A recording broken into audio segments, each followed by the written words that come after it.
Welcome back. Now, the Labour Party has issued a warning to the Nigeria Labour Congress against hijacking the political platform, saying it lacks the power to sack the Julius Abure National Working Committee.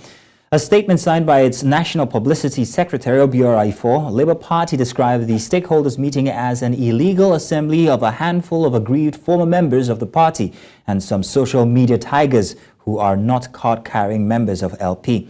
He said the political commission of the NLC is a front for Comrade Joe Ajaero, which he has empowered for the purpose of his political ambition come 2027. The party's response comes following Monday's resolution taken by the NLC Political Commission at a stakeholders meeting in Abuja. In the communique released after the gathering, the unionists voided the national convention that returned Abure and his NWC members to office.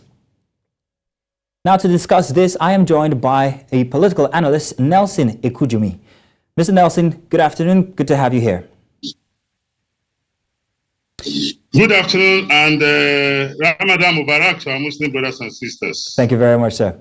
So let us talk about Comrade Joe Ajaero and his perhaps maybe ambition. Do you interpret the involvement of individuals like Comrade Joe Ajaero in the conflict, particularly in light of the accusation that he may be using the NLC as a platform to further his political ambitions?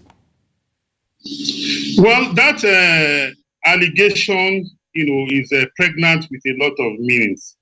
But the fact remains that in the history of Nigeria's unionism, we have never seen the leadership of the NLC engage in what we call a forofo fight in a political party.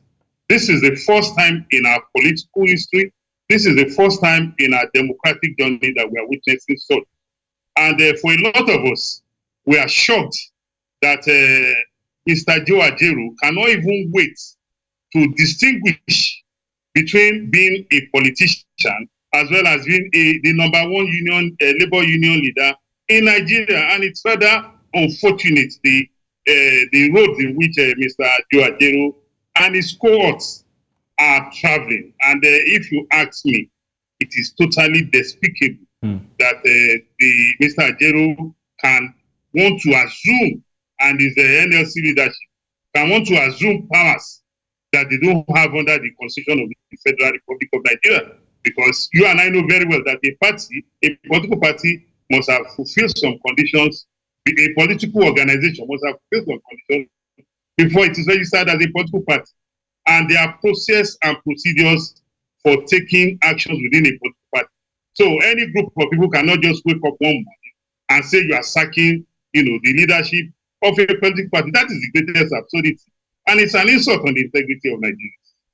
Okay, so now let's talk about the Labour Party and the NLC. The Labour Party seemed like a beacon of hope for most people who perhaps maybe have been aggrieved when it comes to all the political parties we have in Nigeria. The NLC have upheld, helped workers or individuals when it comes to what they want regarding what they need the government to help them out with in terms of labor. But with the infighting now going on between these two, what potentially will this mean for both organizations, the NLC and the Labour Party? Do we still see them, or would people still see them as what they set out to be?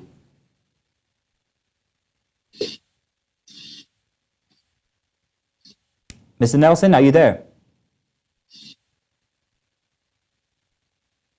We seem to be having problems with Mr. Nelson. Nelson, can you hear me?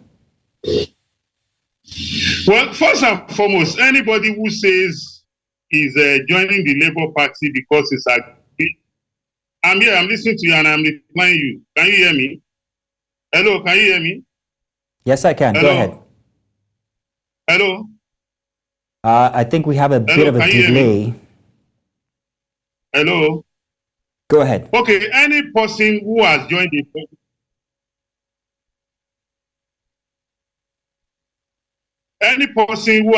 political party because of disaffection that that party represents the only hope to restore Nigeria must be an Alice in Wonderland, because every political party will be people by Nigerians, and you cannot determine the character of a man until you go to a relationship with him or her.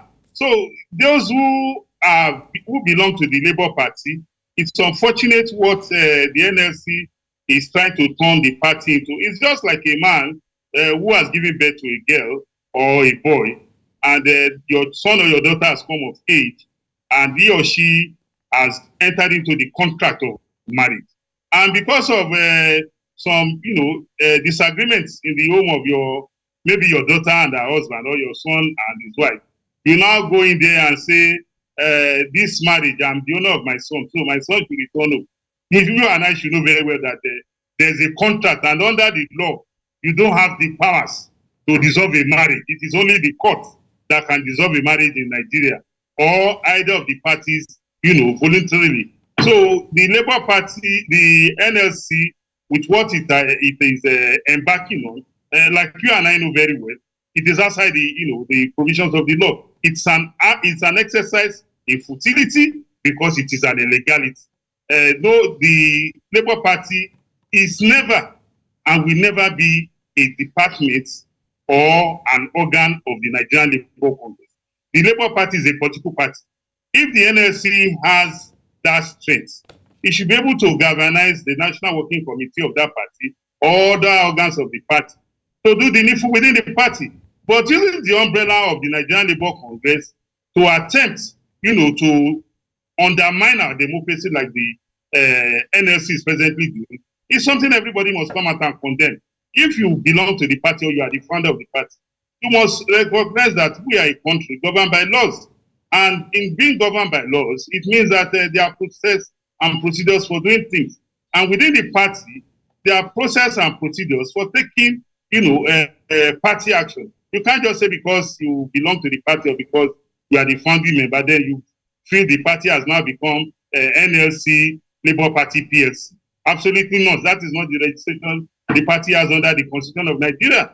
The party is recognized or registered under the Constitution as a political party that will contest election to take over the reins of power if the people so desire at the polls.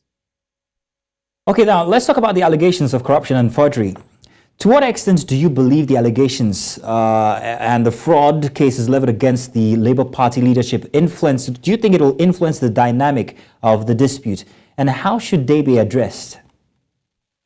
Well, it's out there in the public domain that the Labour Party chairman, President Mr. Julius Abure, has a lot of allegations hanging around his neck.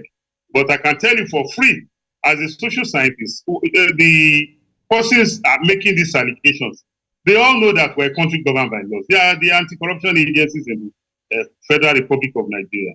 And under the law, if anybody is holding public position or being a member of a political party and he has committed acts that undermine public trust, there are agencies that you can report him or her to, and those agencies will investigate. But just mouthing corruption, and not substantiating it by doing the needful. I'm sorry, some people like us will not run with it. It's just a mere rumor. And if they want to really address the issues, the party has organs, the party has structures, the party has processes. They must be ready to go to the processes and organs of the party.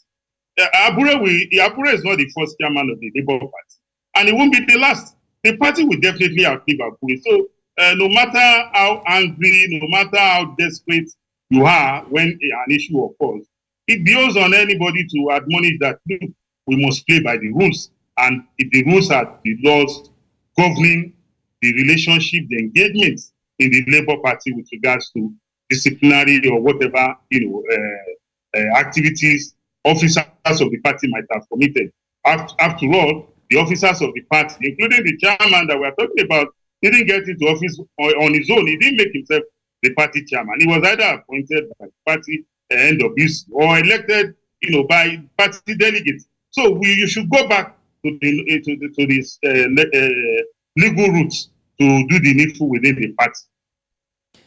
Well, thank you very much, Mr. Nelson Ekujumi. We appreciate that you took time to be with us today. Thank you.